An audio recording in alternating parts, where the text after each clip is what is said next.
What's going on, guys? It's your boy Zach No C, Tie-Dye McGee here, and today we are going to be taking a look at this brand new album from Conway The Machine, La Maquina. Let's get into it.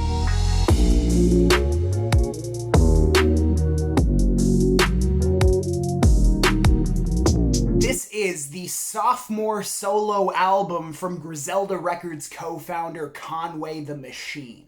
Being as prolific and relevant as he and his label mates are, Conway is kinda past the point of introduction by now. He's been releasing a near constant IV drip of new music for a little over half a decade now, and he's set a pretty impressive quality standard considering just how often he does drop. I enjoyed his debut studio album, From a King to a God, quite a bit, and although I missed his collaborative tape with Big Ghost Ltd back in January, If It Bleeds It Can Be Killed, I was still pretty excited for this new offering over here. Getting into La Maquina, I was really crossing my fingers that Conway would continue exploring some more of the mainstream sonic ideas that he was on his debut, but just take a bit more of an all-killer, no-filler approach. One of my biggest critiques of Griselda releases has always been that their tapes and albums all kind of just feel like Lucy dumps. There really isn't all that much tying them together conceptually most of the time, and there are some pretty significant quality variances across most of the songs in any given track list. The label has been getting quite a bit better at avoiding this on their more recent releases, in my opinion, with From a King to a God, as well as The Plugs I Met Too by Benny the Butcher being some of my favorites from them yet, but unfortunately this issue still isn't completely rectified on the new record.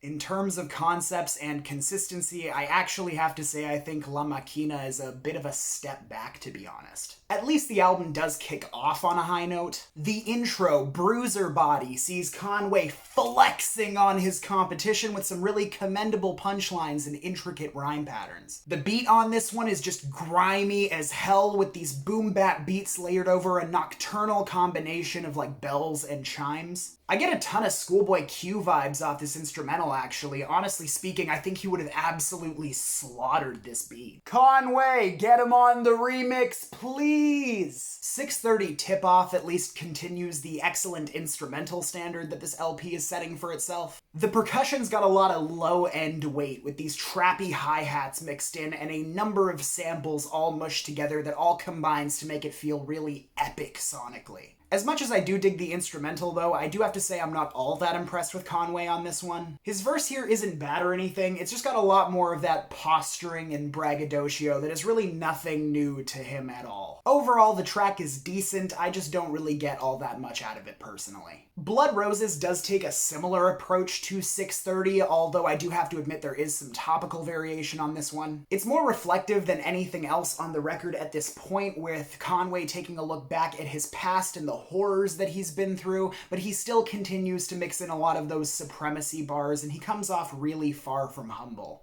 And on top of that, it's just so similar to 6:30 instrumentally that all in all, it just kind of feels redundant to my ear. The song also has the first of many Jae Skeese features on the album, but unfortunately, he sounds so similar to Conway on this one that he doesn't really stand out, and I really do think that he does better later on in the track list. Clarity is actually quite a bit better at being a satisfying introspective cut. Great instrumental on here, and Conway does come off feeling a lot more genuine, plus his wordplay and rhyme patterns are just bulletproof on this track. Unfortunately though, at this point in the album, I do have to admit I was struggling to find a lot to be excited about. The first leg of this album is just so by the numbers for Conway and doesn't feel nearly as memorable as From a King to a God to any degree. If you're the type of hip-hop head who just can't get enough of like straight-up bar fests and you don't need that much in the way of a solid hook or a diverse approach, then I can guarantee you will love this LP, but for me, so far it all just felt a little bit too one-note.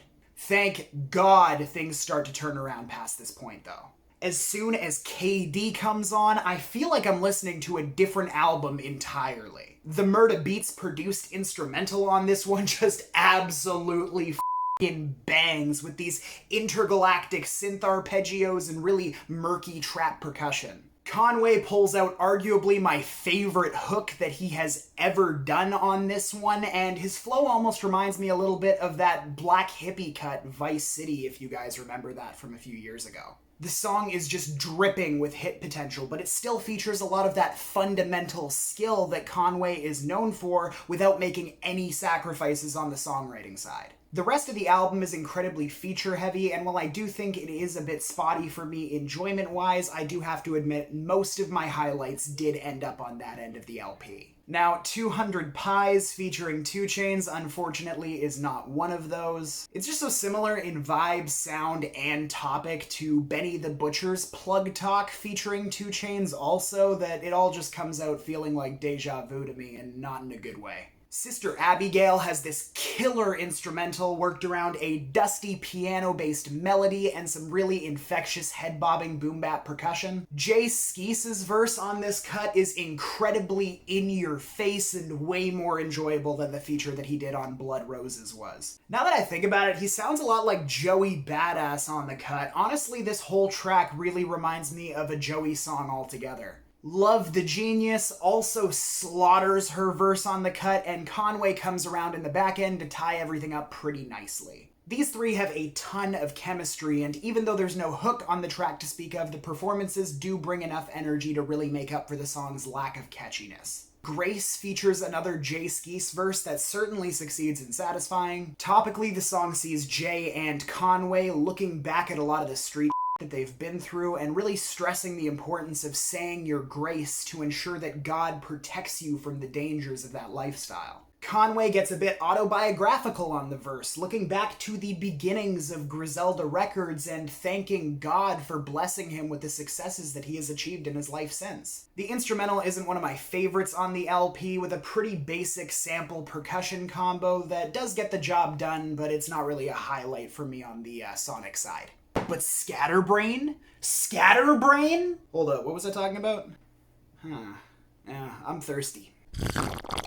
Oh, wait, right. Scatterbrain featuring J.I.D. and Ludacris is just absolutely immaculate. The instrumental is just so dark and brooding, and the 808s bring a ton of low end to offset the very haunting children's choirs and string melodies that the track is all built around. Conway's verse takes a pretty similar flow approach to what he was doing on KD, but J.I.D. and Ludacris both hop on this and just do their damn thing over this instrumental. The song is absolutely fantastic. It has the best features on the entire record, and overall, it's just an A1 moment for sure. Had to Hustle with El Camino and Shots is another pretty interesting introspective cut. I do enjoy the instrumental quite a bit, and I think that the hook really ties everything together quite nicely. Conway, El Camino, and Shots verses are really where the meat and potatoes of this track lies, though. They all tell their own rags to riches stories, diving into their resentments of the prison system and the shame, fear, and pain of living in poverty in a really candid way that has a lot of impact. The album closes out with S.E. Gang, which features all 3 of the founding members of Griselda Records on one track. I really enjoy the guitars mixed into the instrumental, and it's all very minimalist and stripped back, which gives Benny, Conway, and Westside Gunn to really do what they do best. Spit dense, skilled verses while playing off of each other to a T. The chemistry between these guys is just undeniable, and I swear to God, they never miss when they're all on a track together, so honestly speaking, I couldn't think of a better way to close this album out. But all in all, I do believe that La Maquina is a pretty run-of-the-mill album from Conway. Its best moments continue the improvements that he made on his debut, but unfortunately a lot of the album is just weighed down by these redundant sounds that he's kind of done to death by now. It certainly has polished pen game and dope writing in spades, but from my view, there just really isn't much more to it than the fundamental skill involved. I mean, if that's all you really need in your hip-hop music, then I'm sure you're gonna love this thing, but for those who prefer a little bit more of a diverse experience, I can imagine that they would struggle just a bit more on front-to-back listens. I can't lie though, some of the best Conway songs ever do land here, and there is a handful of tracks that will be in my rotation for quite some time. So, with that being said, my final score for La Maquina is... Now, thanks to everybody who watched the review. If you like what you saw, please be sure to drop a like and join the conversation down in the comments below. Subscribe to the channel if you are new here, and hit the bell to get notified anytime I upload new videos. Also, make sure to follow me on Instagram @_NoCNotes for access to all of the exclusive live streams and other content that I do. I really appreciate you coming by, guys. Thank you for watching NoCNotes. My name is Zach NoC. Stay hydrated, and I will see you guys for the next one. Peace. There's no water in here.